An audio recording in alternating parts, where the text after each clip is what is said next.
Game loaded. Hi, and welcome to an edition of Lessons Learned with your host, Rafael Piñero. Let's go back to the Wasteland of 1988, the video game. Now, you're thinking, wait a minute, are we going to be talking about Fallout? Yeah, I know. But a little history goes a long way. Because when we talk about history, we're going to be talking about culture, we're going to talk about all those things and more, and how they relate to the Fallout series, specifically how they relate to Fallout 3. In a series of videos, this will be the first one of probably 3, maybe 4. Now, the original game that I'm talking about, Wasteland, came out in 1988, and it was made by the same people, Interplay, who later would go on to make the original Fallout and Fallout 2. So far, so good. Fallout was meant to be a sequel to Wasteland. It turned out to be a spiritual sequel as opposed to a direct one. Why? Because the rights to Wasteland belonged, until recently, to Electronic Arts, so they couldn't make a direct sequel. Instead, they came up with the genius idea of setting their new game, which is also a post-apocalyptic themed game, in a version of America based on the American 1950s. What we're going to call in these videos Americana.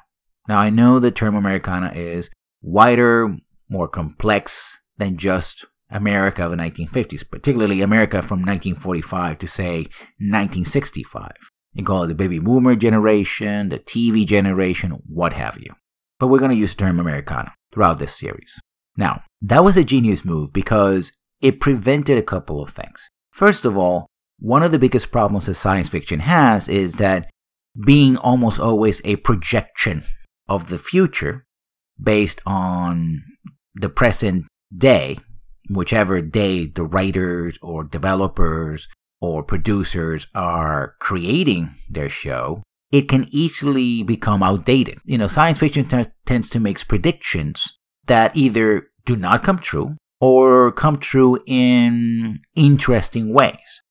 For example, for a long time, there was a prediction of video phones, that people would have a telephone with a little screen and they would talk to other people directly through the phone. We do have that today. We do have webcams and the internet and all that. But strangely, we don't really have video phones. Well, if you use your cell phone as a video phone, that's fine.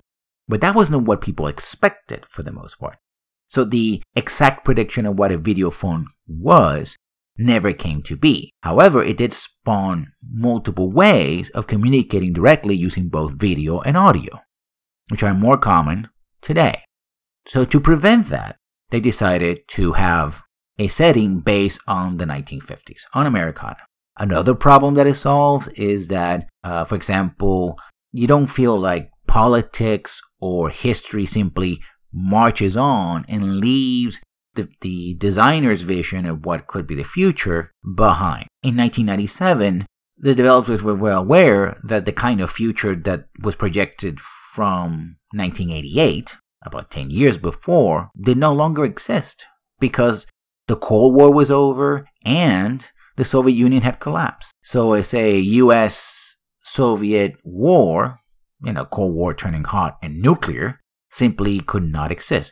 I believe that Wasteland was based on an American-Chinese war, as was Fallout, but still, that kind of conflict didn't seem to be as possible in 1997 as it might have been in 1988.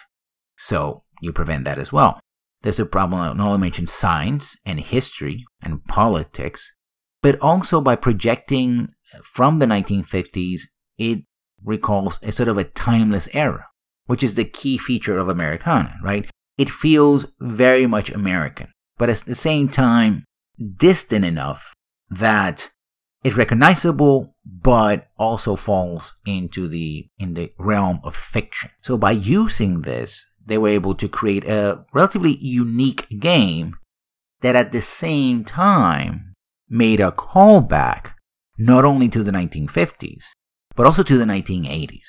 Because of the things that were happening in the 1980s. So I consider that to be a brilliant move. You use a kind of iconography that people easily identify with. You can use the music people can sort of pick up pretty quickly. It gives you room to maneuver in a way that trying to extrapolate a future scenario from whenever the game was originally developed simply would not. Next time, we're going to tackle the issue of how Fallout talked about the 1980s by placing their game in a future version of the 1950s. Well, that's all for me for now. As always, if you like this and all other videos, please comment and subscribe, and I'll see you when I see you. Good night.